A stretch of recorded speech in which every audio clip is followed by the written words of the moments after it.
अस्सलाम वालेकुम, मैं हूं आपकी होस्ट डॉक्टर सुमेरा अल्ताफ़। उम्मीद करती हूं आप सब खैरियत से होंगे और अपनी हेल्थ का भी ख्याल रख रहे होंगे। सो नाज़रीन, जिस तरह से आप जानते हैं कि बच्चों में बहुत ज़्यादा आपको ऐसे सिम्टम्स आ रहे होते हैं कि हर कुछ दिन में बुखार होना, खांसी, नज़ला, यानी फ़्लू के बहुत सारे सिम्टम्स आ रहे होते हैं। बार बार का बुखार, पेरेंट्स परेशान होते हैं कि बार बार बच्चे को बुखार क्यों हो रहा है या खांसी क्यों हो जाती है, और क्या ये सिम्टम्स नमूनिया से भी मिलते जुलते हैं। तो आज इस टॉपिक पे हम बात करेंगे, क्योंकि नमूनिया बहुत ज़्यादा ही क्रिटिकल और एक ऐसा मसला है, एक ऐसी डिज़ीज़ है जो कि बहुत सारे बच्चों की जान तक ले लेता है, और बच्चों में अमवात की बहुत ज़्यादा शरह होती है जो कि नमूनिया की वजह से होती है। और जो न्यू बॉर्न्स होते हैं वो बहुत ज़्यादा रिस्क पर होते हैं, क्योंकि उनका जो इम्यूनिटी उनकी जो होती है और इम्यून सिस्टम प्रॉपर्ली डेवलप नहीं हुआ होता, या कुछ बच्चे ऐसे होते हैं जो कि प्री मैच्योर होते हैं, उनके ऑर्गन सही तरह से डेवलप नहीं हुए होते हैं, जिसमें लंग्स का सही तरह से डेवलप ना होना। तो इस तरह की कमज़ोरी के बायस भी नमूनिया के चांसेस बहुत ज़्यादा बढ़ जाते हैं। और फिर डेथ्स की शरह भी इतनी ज़्यादा इसी वजह से है क्योंकि हमें पता नहीं होता, प्रॉपर केयर नहीं होती, और प्रॉपर केयर ना होने की वजह से भी बच्चे जो है अपनी बच्चों की हेल्थ बहुत ज़्यादा मुतासिर होती है और डेथ का बायस बन जाती है। और 10% to 20% ऐसे बच्चे होते हैं जो कि किसी भी हॉस्पिटल में हॉस्पिटलाइज हो रहे होते हैं। उसकी वजह ये होती है क्योंकि उनको नमूनिया डायग्नोस हुआ होता है। डायग्नोस होना बहुत ज़रूरी है। वक्त पर डायग्नोस होने से उसकी जो इनिशियली स्टेप्स लिए जाते हैं तो वो बच्चे रिकवर करना शुरू कर देते हैं। अगर इनिशियल स्टेज पे पता चल जाए तो रिकवर करना इजी होता है, और अगर बहुत लेट हो जाए तो उसे रिकवर करने में भी बहुत प्रॉब्लम होती है। तो आज हम इसी टॉपिक पे बात करेंगे, जानेंगे कि इसके सिम्टम्स क्या होते हैं, ये और नॉर्मल जो फ्लू है, कफ है, या बच्चों को ठंड लग जाना है, उससे किस तरह से डिफरेंट है, और कौन से ऐसे सिम्टम्स होंगे जिससे हमें पता चलेगा कि निमोनिया के चांसेस हैं और उसको ज़्यादा सीरियस लेने की ज़रूरत है और इसको प्रॉपरली डायग्नोस करके ट्रीटमेंट की ज़रूरत है, ना कि सिर्फ घर पर टोटके करने की, या फिर जो डिफरेंट यानी नेबुलाइज करना या स्टीम देना, या घर पे जो इक़दाम किए जाते हैं सिर्फ वो उसके लिए काफ़ी नहीं होंगे, और प्रॉपर इसको ट्रीटमेंट की ज़रूरत होगी। इसके कई टाइप्स हैं, हम टाइप से ये बात करेंगे। हमारे इन्वायरमेंट में हमें कितना ज़्यादा एक्टिव होकर रहना ज़रूरी, हमें कितना ज़्यादा अपने लिए हेल्थ कॉन्शियस होकर रहना ज़रूरी है, सफाई की क्या इंपॉर्टेंस है, इन तमाम चीज़ों पे बात होगी, क्योंकि ये सारे ऐसी चीज़ें हैं, ये सारी चीज़ें ऐसी हैं जो कि आपको डिफरेंट यानी डिजीज़ का शिकार कर सकती हैं। साथ साथ निमोनिया के भी बहुत सारे सिम्टम्स इसी वजह से आते हैं क्योंकि सफाई का ख्याल हम प्रॉपर्ली नहीं रख पाते हैं।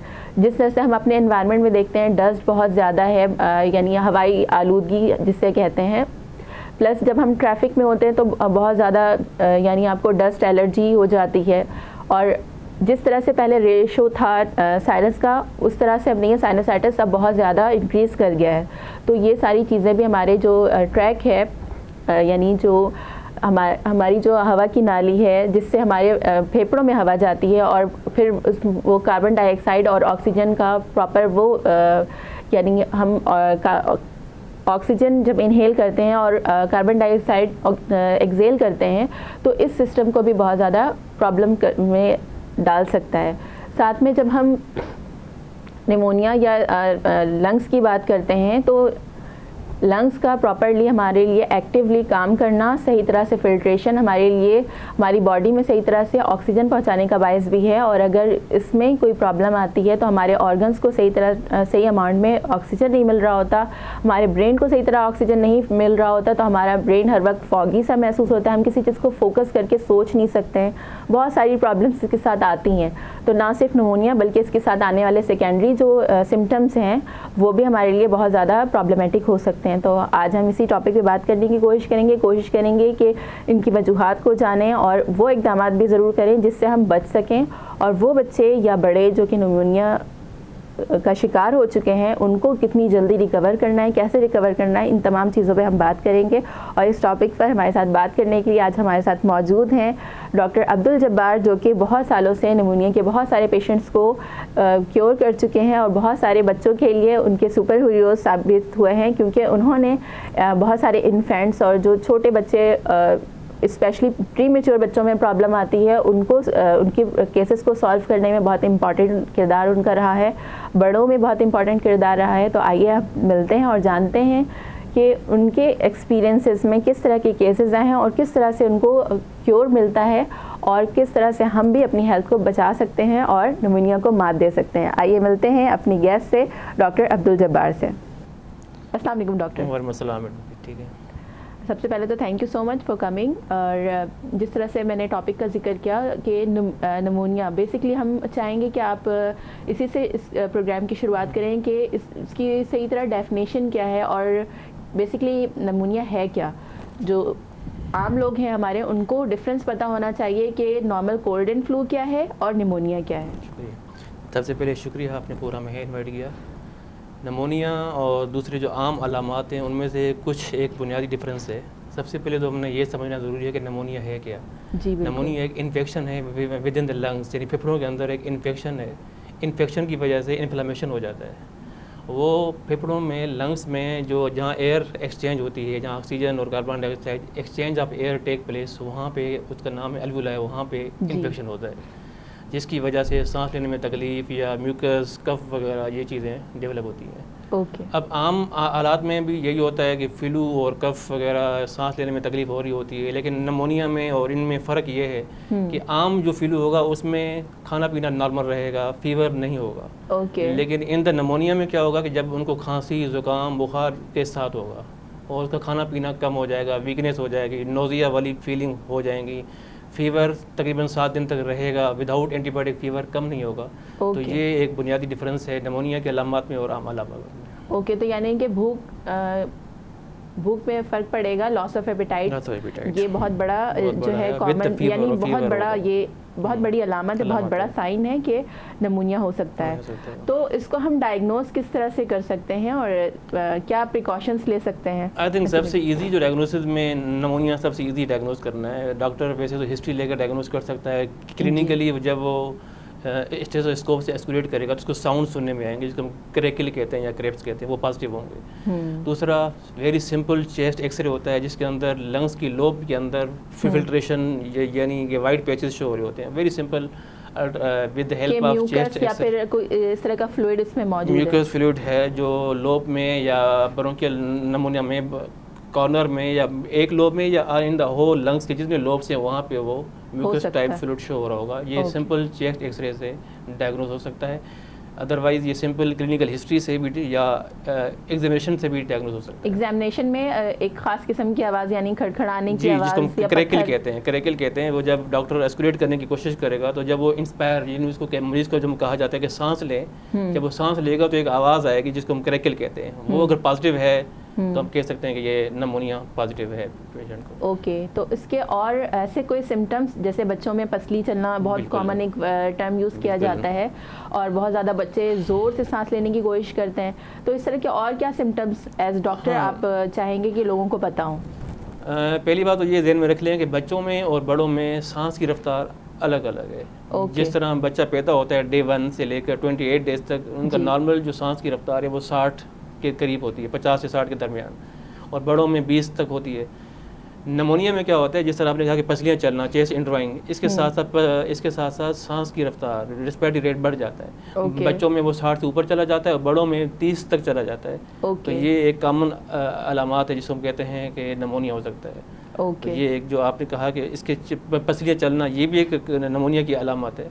इसके साथ साथ रेस्पिरेटरी रेट बढ़ जाना, और दूसरी इसकी आम अलामत यह है कि हाथ पाँव नीले हो सकते हैं, जिसको हम साइनोसिस कहते हैं। क्योंकि सेचुरेशन, पेशेंट जब एक्सचेंज ऑफ एयर नहीं होगा, जहाँ लंग्स ऑफ ऑक्सीजन प्रोवाइड नहीं होगी, वहाँ पे फ्लूइड आ जाएगा, जिसकी वजह से म्यूकस, खांसी वगैरह, तो सेचुरेशन ड्रॉप करेगा।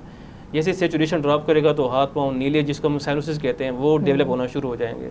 तो अगर हाथ पाँव नीले हो रहे हैं, सेचुरेशन ड्रॉप कर रहा है, सांस की रफ्तार तेज़ी से बढ़ रही है, पसलियाँ तेज़ चल रही हैं, तो ये प्योर क्लासिकल एक सिम्टम्स हैं कि नमोनिया की, और ये ऐसा नमोनिया की सिम्टम्स हैं जिसको फ़ौरन एडमिट होने की ज़रूरत पड़ती है। यानी ये जो स्टेज है, ये इस स्टेज जिसमें पसलियाँ तेज़ चल रही हैं और उसके साथ साथ जो है दूसरी अलामत आ रही है, इसमें ट्रीटमेंट फौरी ज़रूरी होता है। अच्छा, आपने कहा कि फ़ौरन ट्रीटमेंट ज़रूरी है, इसके रिस्क फैक्टर क्या हो सकते हैं, और अगर हम डिले करते हैं तो क्या क्या यानी मुश्किलात हो सकती हैं? देखिए, नमोनिया या कोई भी डिजीज़ है, अगर उसको हम ट्रीट नहीं करें या डिले करें तो वो सेकेंडरी इन्फेक्शन की तरफ जा सकता है। जिस तरह मीज़ल है, खसरा है, अगर हम उसको ट्रीट नहीं करेंगे तो वो नमोनिया काज हो जाता है, आगे जाके लंग्स को भी डैमेज कर लेता है। इसी तरह अगर हम नमोनिया को ट्रीट नहीं करेंगे तो लंग्स फेलियर, यानी लंग्स मुकम्मल तौर पे कोलैप्स हो सकते हैं।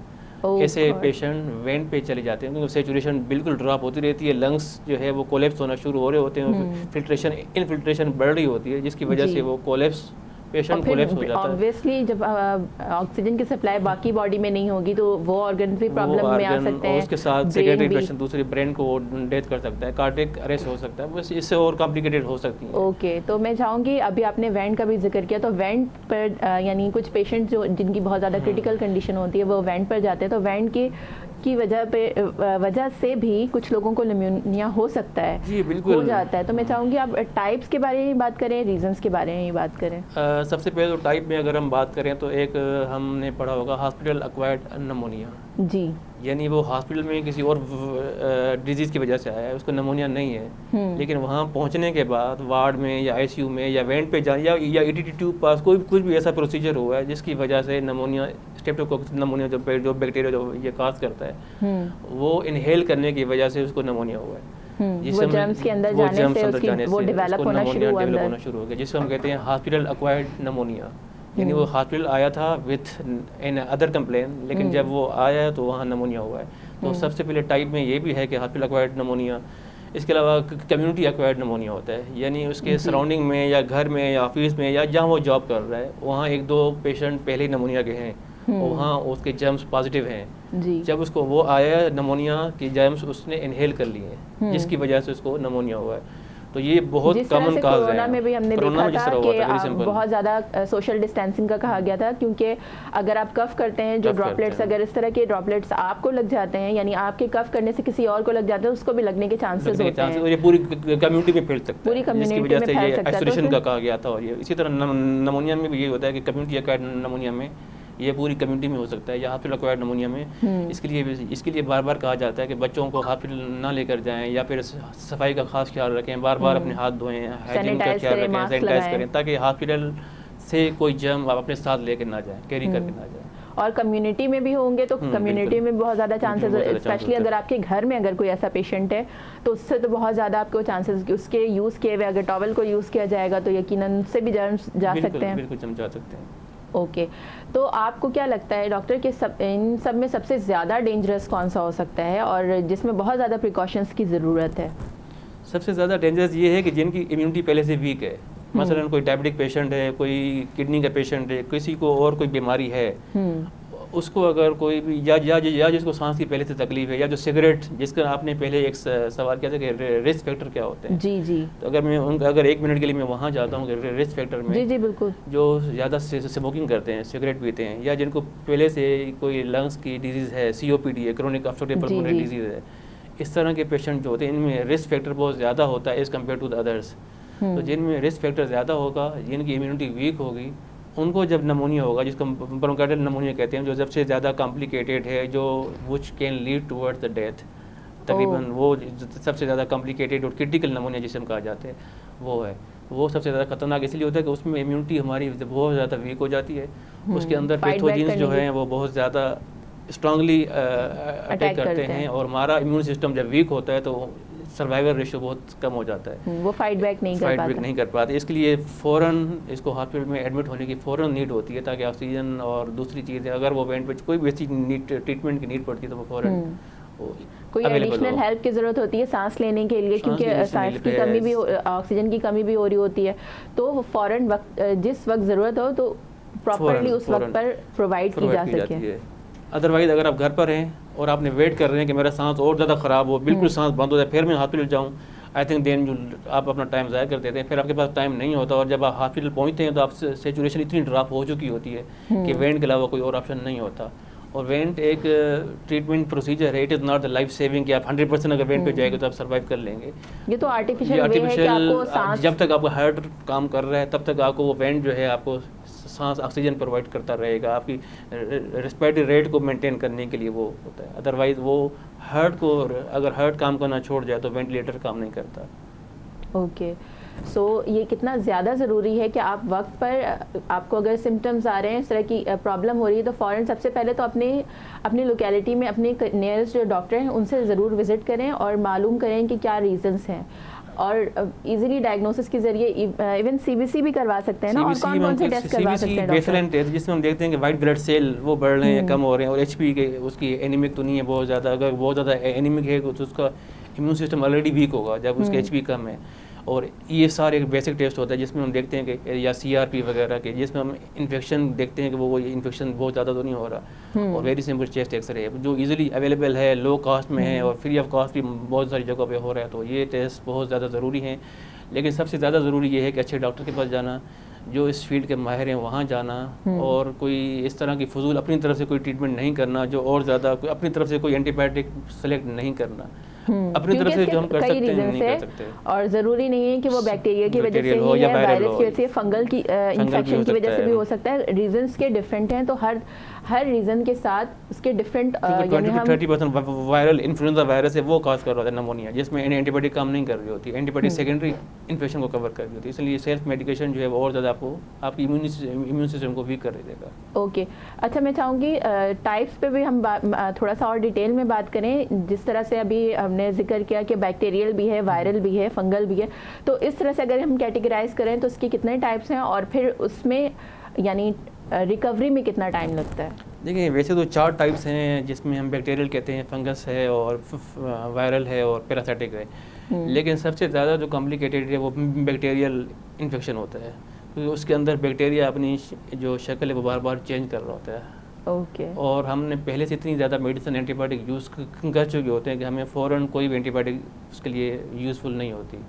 वायरल जो है वो 20-30% है, लेकिन वो ज़्यादा सीरियस है, लेकिन वो मोस्ट कॉमनली बच्चों के अंदर या बड़ों के अंदर 10 to 12 डेज़ के अंदर खुद ब खुद ठीक हो जाता है। वायरल के अंदर ये खूबी है कि वो खुद ब खुद ठीक हो जाते हैं। फंगस एंड वो प्रोटोजन वो बहुत रेयर है, बहुत कम पाया जाता है, लेकिन वो ज़्यादा क्रिटिकल होता है। लेकिन सबसे ज़्यादा क्रिटिकल वो बैक्टीरियल है।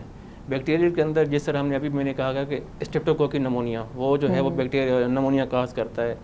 उसका इंक्यूबेशन पीरियड होता है 3 to 5 डेज़। उसके बाद उसकी जब अलामात होना शुरू हो जाती हैं, जैसे अगर अलामात शुरू हो रही हैं उसी टाइम अगर हमने ट्रीटमेंट स्टार्ट कर दिया तो वो बहुत जल्दी कंट्रोल हो जाता है। अगर हमने उसको आम फ्लू की तरह समझ कर और सिंपल एंटी एलर्जिक मेडिसिन ले ली या कोई सिंपल मेडिसिन सिरप ले लिया, अगर वो अलामात ठीक नहीं हो रही, फिर हम इतना टाइम ज़ाया करने के बाद अगर ट्रीटमेंट शुरू करेंगे तो उसकी कॉम्प्लिकेशन बहुत ज़्यादा बढ़ जाती हैं। तो जितने भी टाइप्स ऑफ नमोनिया हैं, सबसे ज़्यादा जो क्रिटिकल है वो बैक्टीरियल नमोनिया बहुत ज़्यादा क्रिटिकल होता है।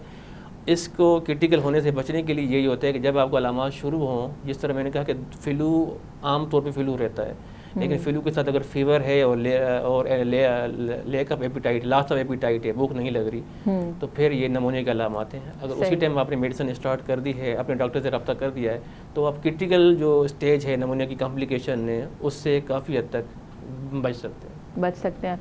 और ट्रीटमेंट का टाइम फिर भी एक्सपेक्टेड टाइम क्या हो सकता है कि प्रॉपर यानी आप क्योर कब तक हो सकते हैं? It depends upon the severity of infection, कि आपका इन्फेक्शन एक तो कौन सा टाइप हुआ है, बैक्टीरियल है या वायरल है। अगर वायरल है तो 1 to 2 वीक्स के अंदर लीव हो जाता है। अगर बैक्टीरियल है तो उसमें 21 डेज तक का टाइम होता है, लेकिन जो सीवियर कॉम्प्लिकेशन है वो 7 डेज तक ठीक हो जाती है।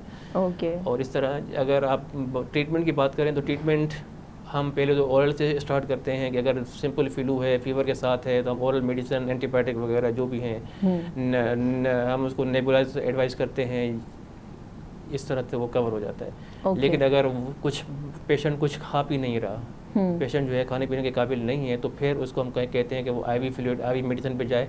और उसके साथ अगर वोमिटिंग वगैरह है तो फिर हम उसको कहते हैं कि उसको इसका एडमिट होना बहुत ज़रूरी है, क्योंकि वोमिटिंग में उसका फ्लूइड लॉस होगा, तो उसको कवर करने के लिए इसको एडमिट होना बहुत ज़रूरी होता है। तो सबसे पहले डिहाइड्रेशन ना हो, फ्लूइड लॉस जो हो रहा है उसको रिकवर किया जाए, कॉम्प्लिकेशन ना हो, डिहाइड्रेशन ना हो, इसके लिए एडमिट होना बहुत। जब आप पेशेंट को कहते हैं कि आपका एडमिट होना बहुत ज़रूरी है, तब अगर वो एडमिट नहीं होता और फोर्स करता है कि मुझे ओरल मेडिसिन दे दें या मैं घर पे मेडिसिन लगवा लूँगा, उसमें रिस्क फैक्टर ये होता है कि घर में चेक एंड बैलेंस नहीं हो रहा होता, मॉनिटरिंग नहीं, हमें नहीं पता कि उसको जो मेडिसिन मिल रही है, फ्लूइड मिल रहा है, वो लॉस तो नहीं हो रहा।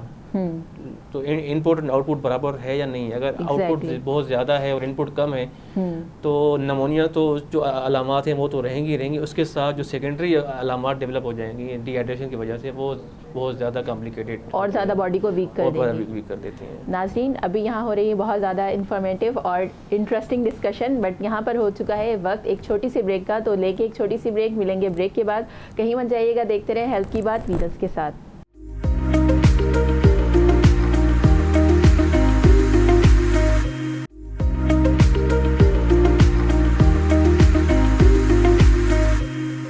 Welcome back. आप देख रहे हैं हेल्थ की बात, मैं हूं आपके होस्ट डॉक्टर स्मेरा अल्ताफ। तो हमारे साथ मौजूद हैं डॉक्टर अब्दुल जब्बार, जो कि बता रहे हैं निमोनिया के कॉजेज़ क्या क्या हैं, और कॉजेज़ पे हम और ज़्यादा डिटेल में बात करेंगे। इसके अलावा उन्होंने सिम्टम्स बताए हैं, मैं चाहूँगी कॉजेज़ पे भी हम बात करें दोबारा कि क्या क्या कॉजेज़ हो सकते हैं। स्पेशली अब हम कंटेमिनेटेड अगर कुछ खा लेते हैं उससे भी हो सकता है, और क्या क्या रीज़न आप समझते हैं, क्योंकि आजकल हम खाने पीने में ध्यान इसलिए नहीं होता क्योंकि यानी जंक फूड भी खा रहे होते हैं, बाहर से भी ऑब्वियसली जब स्कूल बच्चे जाते हैं तो कैंटीन से भी खा रहे होते हैं, और क्या क्या रीज़न आप समझते हैं जहाँ पर एहतियात की ज़रूरत है। नमोनिया के अंदर बहुत ज़्यादा काजेज़ हैं जो ईजिली हम इसको कंट्रोल कर सकते हैं। मसलन अगर बच्चे की शर्ट गीली है, अगर वो गीला कपड़ा जिसमें टच हो रहा है तो उससे भी नमोनिया, उसकी सीना ख़राब हो जाएगा, छाती ख़राब हो जाएगी, जिससे नमोनिया हो सकता है, नमोनिया की कॉम्प्लिकेशन हो सकती है। इसी तरह अगर हम सफाई का ख्याल नहीं रख रहे तभी नमोनिया हो सकता है। तो काजेज़ में सबसे ज़्यादा जो इशू है वो है सफाई का ख्याल ना रखना, यानी वो हैंड वॉश नहीं कर रहे, गीले कपड़े पहनने बहुत ज़्यादा रखना, अपने आप को बहुत ज़्यादा गीला करना, अपने आप को ठंडी चीज़ें लेना। ठंडी चीज़ें लेने से क्या होता है कि हमारी चेस्ट कंजेशन जब हमें कफ होती है तो हमारा इम्यून सिस्टम वैसे ही वीक हो जाता है। तो ये भी एक काजेज़ हैं। दूसरा, जितना मैंने पहले मेंशन किया कि COPD है, क्रोनिक ऑब्स्ट्रक्टिव पल्मोनरी डिजीज, ये है स्मोकिंग, चाहे वो एक्टिव है या पैसिव है। आप स्मोकिंग नहीं कर रहे लेकिन आपके सराउंडिंग में आपके पास बैठा हुआ शख्स अगर स्मोकिंग कर रहा है, उसकी वजह से भी आपको नमोनिया, आप रिस्क फैक्टर में आ जाते हैं, आपको नमोनिया हो सकता है।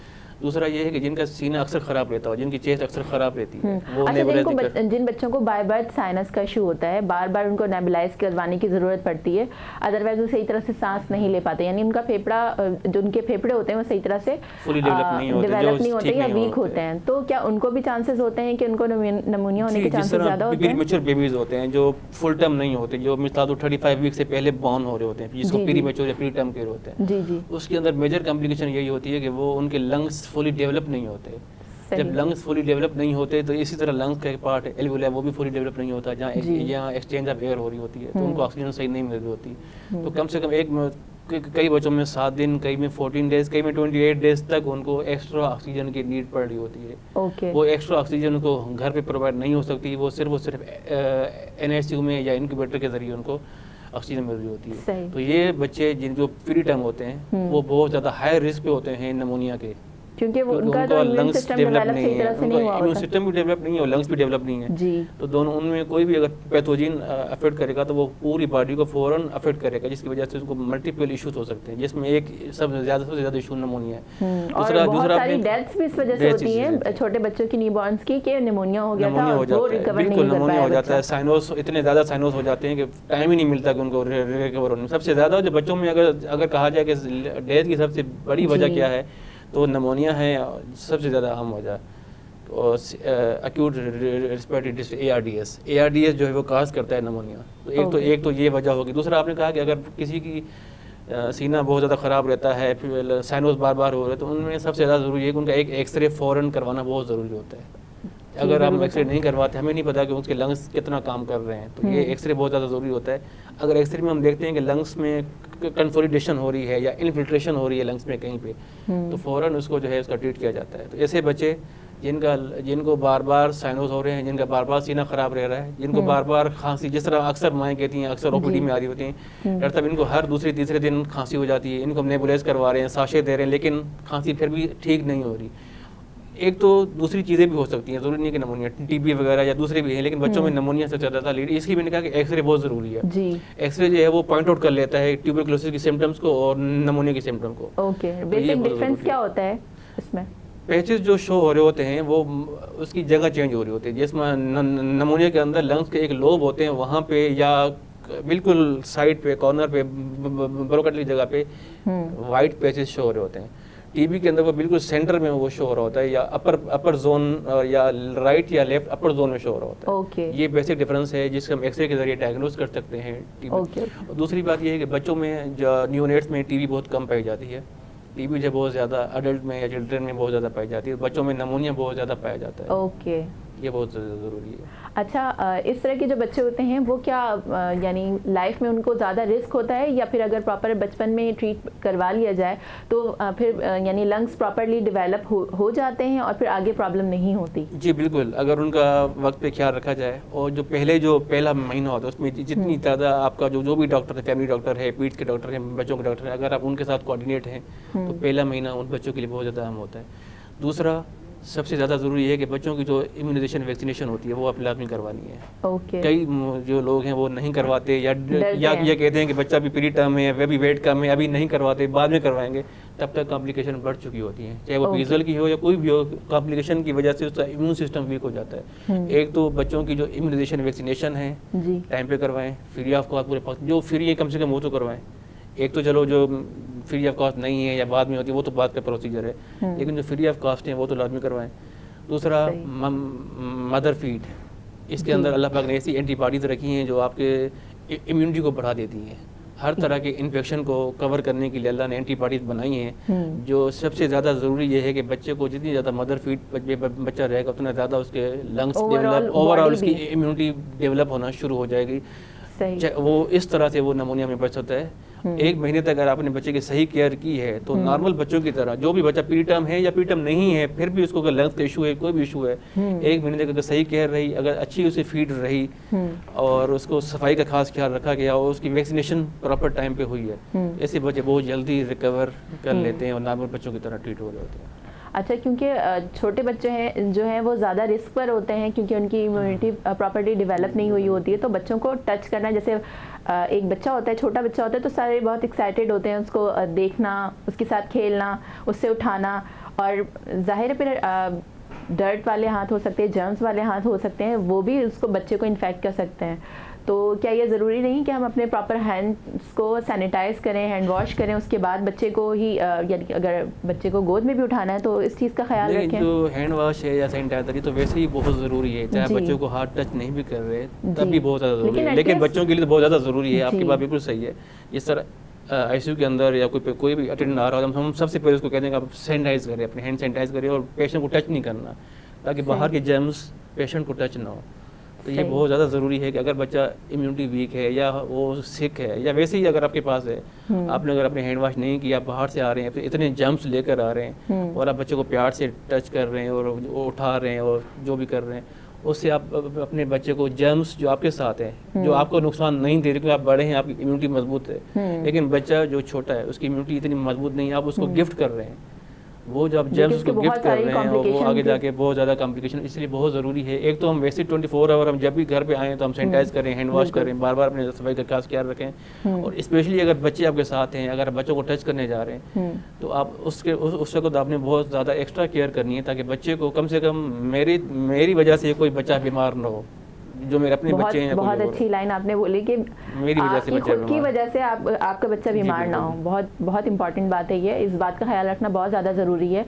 अच्छा डॉक्टर, सुपर फूड इसके लिए क्या हो सकते हैं? अगर कोई शख्स है जिसे नमूनिया डायग्नोस हो चुका है तो वो ऐसी कौन सी ग़िज़ाएँ इस्तेमाल करे और घर पे जो उनके यानी केयर टेकर्स हैं जो ख्याल कर रहे हैं, जैसे मदर्स हैं, सिस्टर्स हैं और फैमिली मेम्बर्स हैं, तो वो उनको ऐसी कौन कौन सी चीज़ें प्रोवाइड करें खाने में भी, और ओवरऑल इन्वायरमेंट क्या उनके लिए पॉजिटिव हो सकता है? नहीं, इसमें सबसे ज़्यादा ज़रूरी चीज़ तो ये है कि ऑयली फूड्स जो भी हैं, जिसमें हम बारबेक्यू में जो भी ऑयली फूड है वो बहुत ज़्यादा बच्चों की या बड़ों की इम्यूनिटी को नुकसान दे रहा होता है। ओके। तो सबसे पहले अगर नमूनिया है और आपको या फैटी लिवर है, कोई भी इशू है, आज हम बात कर रहे हैं, हमारा टॉपिक है नमूनिया में, तो इसमें बहुत ज़्यादा नुकसान जो होता है वो ऑयली फूड से ज़रिए होता है। और अगर कोई फ्लूइड अंदर होगा एल्वियोलाई में तो और ज़्यादा उसको नुकसान देगा, क्योंकि वो फ्लूइड ऑलरेडी अंदर है, पस बनना शुरू हो जाएगी, वो फ्लूइड इतना ज़्यादा डेवलप हो जाएगा कि वो उसको सांस भी नहीं ले पाएगा, और न सिर्फ सांस नहीं ले पाएगा बल्कि वो फ्लूइड मूव कर पूरे लंग्स के अंदर मूव कफ करते हैं तो वो म्यूकस बाहर आ रहा होता है, ये अंदर लंग से आ रहा होता है। तो कोई भी ऐसा फूड, और दूसरी कोल्ड ड्रिंक या ठंडा पानी, बहुत ज़्यादा ठंडी मशरूबात हैं या ऐसी चीज़ें तो ऑयली चीज़ें, बहुत ज़्यादा ठंडी चीज़ें, एंड इंक्लूडिंग कोल्ड ड्रिंक, जो आजकल बहुत ज़्यादा फैशन बन चुका है कि हर वक्त कोल्ड ड्रिंक पीनी है, गर्मी बहुत ज़्यादा तो कोल्ड ड्रिंक पीना है, सोडा है, बाहर से जो भी हम ले रहे हैं, नींबू पानी है या कोई भी, वो लंग्स को नुकसान ही दे रहा होता है। पी सकते हैं नींबू पानी भी, अगर आपने पीना है तो कोशिश ये की जा सकती है कि जब अगर निमोनिया या इस तरह के सिम्टम्स है तो नीम गर्म पानी का इस्तेमाल किया जाए, तो वो काफ़ी आई थिंक बहुत फ़ायदेमंद रहेगा। काफ़ी का इस्तेमाल कर लें। ऐसी चीज़ें जो बहुत ज़्यादा ठंडी हैं, वो आपके लंग्स को ऑलरेडी नुकसान दे रही होती हैं, तो वो नमोनिया में और ज़्यादा नुकसान दे रही होती है, क्योंकि वो म्यूकस बना रही होती हैं। और जब भी म्यूकस बनेगा तो आपके लंग्स को नुकसान होगा, आपके नमोनिया की सीवियरिटी बढ़ जाएगी। जब भी म्यूकस चाहे वो पहले से है या आपने जो इनहेल कर रहे हैं या आपके खाने पीने की वजह से म्यूकस बन रहा है, जब ये म्यूकस और ज़्यादा बढ़ेगा तो आपको और ज़्यादा आपकी इम्यूनिटी को वीक करेगा, नमोनिया की कॉम्प्लिकेशन, नमोनिया की सिम्टम और ज़्यादा बढ़ती जाएंगे। ओके, और बॉडी मजीद वीक होती जाएगी। अच्छा, आपने इनहेल करने का भी जिक्र किया, तो क्या ऐसा जैसे स्टीम देने की कोशिश की जाती है फ्लू में, तो वो काफ़ी बेनिफिशियल रहता है बहुत से पेशेंट्स के लिए, तो क्या निमोनिया में भी इस तरह की स्टीम्स वगैरह से जल्दी रिकवर हो सकते हैं मेडिकेशन के साथ साथ? लेकिन अगर हम बात करें कि नमोनिया की होम रेमेडी, तो होम रेमेडी में सबसे पहले होम रेमेडी की तो हम बात नहीं करेंगे ना, क्योंकि वो एक क्रिटिकल कंडीशन है, उसमें तो हम नहीं कर सकते ऑब्वियसली। क्रिटिकल कंडीशन में तो पेशेंट घर पे होना ही नहीं चाहिए। अगर नमोनिया की क्रिटिकल कंडीशन है, वो तो सबसे पहले हॉस्पिटल में जाएगा, एडमिट होगा, उसको सबसे पहले नेबुलाइज किया जाएगा, ऑक्सीजन दी जाती है। नेबुलाइज हम घर पे भी कर सकते हैं, लेकिन अगर ज़्यादा क्रिटिकल है तो घर पे नहीं कर सकते। लेस क्रिटिकल है, क्रिटिकल नहीं है, तब हम घर पे स्टीम वगैरह और जो भी स्टीम है, या जिस तरह हम नमूने की अगर हम प्रॉपर बात करें, अगर हम नमूने की ट्रीटमेंट की बात करें, तो जैसे ही मैंने पहले कहा कि अगर सिम्टम शुरू हो रही हैं, आपको फीवर फील हुए, तो आपने सबसे पहले जो पेनाडाल या जो भी इस तरह की मेडिसिन पेन फीवर कम करने के लिए वो आपने लेनी है। फ्लू एलर्जी कम करने के लिए, कफ के लिए जो आप मेडिसिन लेते हैं, लेकिन स्टीम बच्चों में रिकमेंड नहीं की जाती, क्योंकि बच्चों में जलने का खतरा होता है। अगर माँ साथ है, माँ या वालिद कोई साथ है, वो अगर स्टीम कर रही है साथ, तो फिर, लेकिन छोटे बच्चों को स्टीम रिकमेंड नहीं की जाती। एडल्ट ले सकते हैं, चिल्ड्रेन जो समझ वाले हैं किस तरह से लेना है, तो बच्चों में सिर्फ और सिर्फ नेबुलाइज रिकमेंड किया जाता है। नेबुलाइज बहुत सिंपल है, आप नॉर्मल सलाइन से कर सकते हैं, आप अपने डॉक्टर से एक बार पूछ लें कि मैंने नेबुलाइज कितना डिवाइसेस घर पे रखते हैं, डिवाइस हैं, आप नेबुलाइज मशीन घर पे रखें, और ये आजकल घर पे होना बहुत ज़रूरी है। मेरे ख्याल में अगर आईफोन से ज़्यादा ज़रूरी है कि हम अपना जो है घर पे नेबुलाइजर मशीन, थर्मामीटर, ये चीज़ें रखें, पल्स ऑक्सीमीटर, ताकि अपनी सेचुरेशन भी मेंटेन कर रहे हो, अपना फीवर भी हम मेंटेन कर रहे हैं। और फीवर को कम करने के लिए हमने जो सबसे पहले जो हम स्पंज करते हैं, सबसे जो मोस्ट इफेक्ट, जिसमें कोई साइड इफेक्ट नहीं है, तो ये जैसी हमें अलामत शुरू होती हैं नमोनिया की, तो हम फीवर कम करने की कोशिश करें। फीवर अगर आप कम नहीं करेंगे, चाहे वो नमोनिया है या कोई और वजह है, फीवर अगर कंट्रोल नहीं रहेगा, तो बच्चों में जो फिट्स की सबसे ज़्यादा जो वो वजह है वो फीवर है।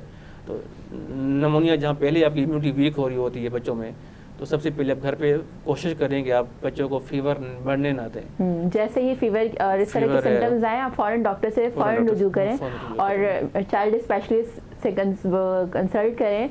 और अगर आप उनको लगता है कि ऐसी कोई सिचुएशन हो गई है या फिर ऐसे किसी और स्पेशलिस्ट की ज़रूरत है या इंटेंसिव केयर की ज़रूरत है, तो वो रेफ़र करेंगे और आपको इंशाल्लाह बहुत जल्दी रिकवरी मिलेगी। और इसके साथ साथ एक बहुत सुपर फूड मानते हैं हम विटामिन सी को, जो कि फ्लू में बहुत ज़्यादा हमें बेनिफिट दे रही होती है। यानी अगर हम विटामिन सी का इस्तेमाल करें तो काफ़ी फ्लू में हमें हेल्पफुल साबित होता है। तो क्या नमूनिया में भी कुछ ऐसी मेडिकेशन शामिल होती हैं जिसमें विटामिन सी मौजूद हो, या फिर कि हमारे लिए क्या बेनिफिशियल है, या ऐसे फूड्स का इस्तेमाल हम कर सकते हैं जिसमें विटामिन सी ज़्यादा है? देखिए, अगर जो बड़े हैं, अडल्ट हैं, वो तो विटामिन सी का जो भी ऐसा फ्रूट है या खाना है, विटामिन सी के भरपूर वो इस्तेमाल कर लें, उससे बेनिफिट तो है ही है। अच्छा, सिट्रस वाले फ्रूट इस्तेमाल कर सकते हैं डायरेक्टली? कर सकते हैं क्योंकि उसमें विटामिन सी हमें मिल रहा होता है, तो उसमें हमारी इम्यूनिटी बढ़ रही होती है, इसलिए हम इस्तेमाल कर सकते हैं। लेकिन बहुत ज़्यादा क्वान्टिटी इस्तेमाल नहीं करनी कि हम सिर्फ सिट्रस फ्रूट ही लें, बाकी चीज़ें छोड़ दें। वो हमने तब करनी जब हमारा जो हाजमा ठीक है, हमारा फीवर कम है, हमारा लॉस ऑफ एपेटाइट हमें नहीं है, हमारा वोमिटिंग नहीं है, तो तब हम नहीं करना है, वैसे अदरवाइज नहीं करना। इसके अलावा जो पीएच मेंटेन करना ज़्यादा ज़रूरी है, ये बहुत ज़्यादा ज़रूरी होता है, क्योंकि आपका जिस्म, आपका जो नॉर्मल सिस्टम है बॉडी का, वो सही रिस्पांस कर रहा हो। ऐसा ना हो कि आपकी अगर डिहाइड्रेशन हो रही है और आप विटामिन सी का इंटेक फिर भी कर रहे हैं, तो फिर वो उसका कोई फ़ायदा नहीं होता, बहुत ज़्यादा नुकसान होता है। लेकिन विटामिन डी, जिसको हम बहुत कम रेट करते हैं, वो बहुत ज़्यादा ज़रूरी है। इवन दो जो बच्चे हैं पीड्स के हमारे पास आते हैं, चाहे वो नमोनिया है, जो भी है, हम उसको विटामिन डी के ड्रॉप्स प्रिस्क्राइब कर रहे होते हैं। वो ज़्यादा ज़रूरी है as compare to vitamin C. Vitamin C तो है ही, लेकिन विटामिन डी हाँ, वो जिसे हमारी अक्सर बहुत इग्नोर कर दिया ज़्यादा जाता है या इग्नोर हमारी किया जाता नॉलेज में, है। यानी लोगों की नॉलेज में कम होता है कम होता और है। उस चीज़ को इग्नोर कर रहे होते हैं डाइट तो में। तो दूसरी बात आपने कहा कि हम कौन सा फ्रूट या कौन सा फीड्स में हम बच्चों में क्या इस्तेमाल करें। बच्चों में जो मैंने वही बात है कि मदर फीड, जिसके अंदर हर तरह की एंटीबॉडीज़ मौजूद हैं, विटामिन सी से लेकर all over the antibodies are present in the mother feed, mother milk. It's mother milk is more recommended in the infant और इन न्यूनेट्स। ओके, और साथ में डिहाइड्रेशन ना होने दें, पानी की कमी ना होने दें, बॉडी में पानी का इंटेक प्रॉपर्ली करें, तो इंशाल्लाह इससे भी बहुत ज़्यादा आपके लिए ये हेल्पफुल साबित होगा। तो नाज़रीन, यहाँ पर हो चुका है वक्त, एक छोटी सी ब्रेक का लेंगे, एक छोटी सी ब्रेक मिलेंगे। ब्रेक के बाद कहीं मत जाइएगा, देखते रहें हेल्थ की बात वीनस के साथ।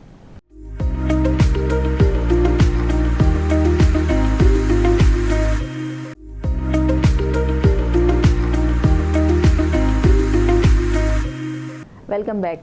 हेल्थ की बात वीनस के साथ में आज हो रही है बात नमूनिया पर, और डॉक्टर हमें बता रहे थे कि कॉजेज़ क्या हैं, सिम्टम्स क्या हैं, तकरीबन सारी चीज़ें उन्होंने बताई हैं। अब मैं जानना चाहूँगी कि जैसे बड़े ज़्यादा जो 2 साल से कम उम्र के बच्चे होते हैं वो तो बहुत ज़्यादा केस में सेंसिटिव होते हैं, और 65 प्लस वाले भी यकीनन, क्योंकि उनकी इम्यूनिटी भी वीक होती है। इसके अलावा और कौन से लोग जो हैं वो इसमें यानी इसका टारगेट बन सकते हैं, या फिर बचने के लिए और क्या इकदाम हो सकते हैं? देखिए, जिस तरह आपने कहा कि जो 2 साल से छोटे बच्चे हैं या 60 प्लस, क्योंकि इम्यूनिटी दोनों में वीक हो रही होती है, 60 प्लस में भी और 2 साल के बच्चों में भी। और आपने कहा इस तीसरे नंबर पे अगर हम किसको ले जाएं तो एस्थमा के पेशेंट होते हैं, जिनको सांस की तकलीफ, एस्थमा, दमे वाले मरीज़, जिनको एस्थमा होगा वो वैसे ही उनका जो है सांस लेने में उनको तकलीफ हो रही होती है। उनके लंग्स के अंदर जो एल्वुलाई में फ्लूइड वैसे ही बन रहा होता है। जिनको उनकी जो एल्वुलाई वो बिल्कुल वीक, नैरो हो रही होती, तंग हो रही होती है, ओके, जिसकी वजह से वो पहले ही सांस लेने में उनको तकलीफ होती है। अगर ऐसे तीसरे नंबर पे जिनको एस्थमा के पेशेंट हैं, वो बहुत ज़्यादा हाई रिस्क फैक्टर पे होते हैं कि उनको नमोनिया की कॉम्प्लिकेशन बहुत ज़्यादा हो सकती है। तो वो क्या करें कि वो उस चीज़ से बच सकें? देखिए, जिस चीज़ से नमोनिया, जिस चीज़ से आपको एस्थमा हो रहा है, मिसाल तो किसी को डस्ट एलर्जी है, किसी को घर में लाल बैग या काकरोच वगैरह ऐसी चीज़ें हैं उनसे एलर्जी है, या फिर आपको अगर रात को चावल खा रहे हैं, बहुत ज़्यादा ऑयली फूड इस्तेमाल कर रहे हैं, चावल के साथ अगर हम क्या करते हैं, दही भी इस्तेमाल कर लेते हैं जी, राइस प्लस दही, ये अब दोनों जब मिक्स करके रात के टाइम इसमें यूज़ कर रहे होते हैं, तो वो हमारी सांस को बहुत ज़्यादा हमें इशू, सांस लेने में तकलीफ हो रही है, म्यूकस भी वो कर सकता है। तो इसमें हमें क्या करना है, हमें ये करना है कि हमें जो भी चीज़ एलर्जी कर रही है, मुझे पता है कि मुझे किस चीज़ से सांस होता है, एस्थमा मुझे पता है कि मुझे एलर्जी किस चीज़ से होती है, सही, मुझे खांसी ज़्यादा किस चीज़ से हो रही है, तो मैंने वो चीज़ें बिल्कुल नहीं करनी।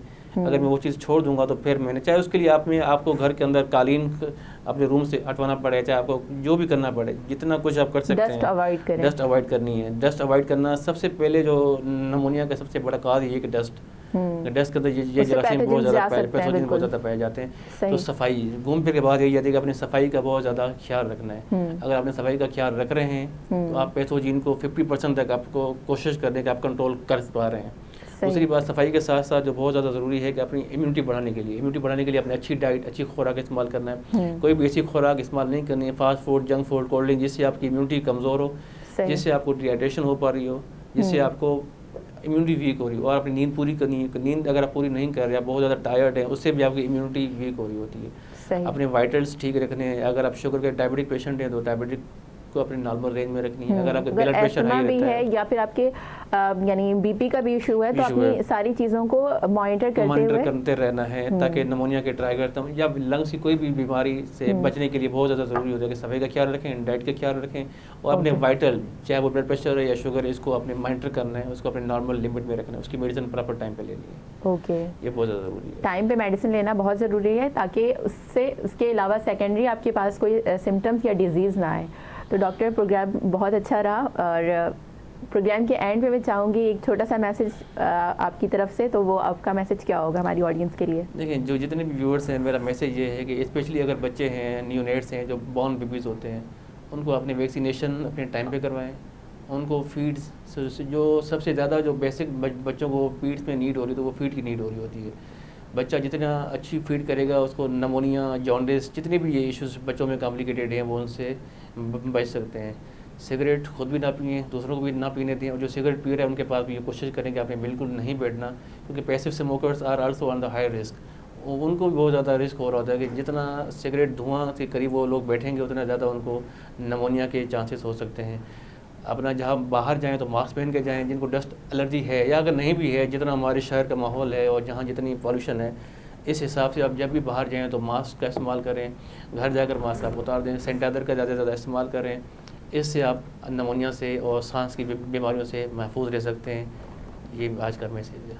Thank you so much doctor. नाजरीन, ये था आज का हमारा प्रोग्राम और हमने कोशिश की कि निमोनिया से रिलेटेड तमाम चीज़ों पर बात की जाए और हर तरह की अवेयरनेस देने की कोशिश की हमने कि जिससे आपकी और जो स्पेशली छोटे बच्चे हैं जिनकी जान रिस्क पर होती है निमोनिया की वजह से, उन तमाम चीज़ों पे बात करें। स्पेशली हमारे जो बड़े हैं घर में और जो इम्यूनिटी जिनकी वीक है, उनकी इम्यूनिटी को किस तरह से स्ट्रॉन्ग करें और इस बीमारी से किस तरह निजात हासिल करें और अपने प्यारों को इस बीमारी से दूर रख सकें। तो उम्मीद करती हूँ आप सबको ये प्रोग्राम बहुत पसंद आया होगा। इसी तरह की इन्फॉर्मेटिव और बहुत सारी इंटरेस्टिंग नॉलेज के लिए और इम्पॉर्टेंट हेल्थ इश्यूज़ पे बात करने के लिए और जानने के लिए देखते रहें हेल्थ की बात वीनस के साथ। अपनी होस्ट डॉक्टर सुमैरा अल्ताफ़ को अपनी दुआओं में ज़रूर याद रखिएगा। मिलूंगी नेक्स्ट वीक इंशाल्लाह एक नए टॉपिक के साथ। तो उम्मीद करती हूँ आप सब अपना रखेंगे बहुत ज़्यादा ख्याल और मुझे रखेंगे दुआ में याद। अल्लाह हाफ़िज़।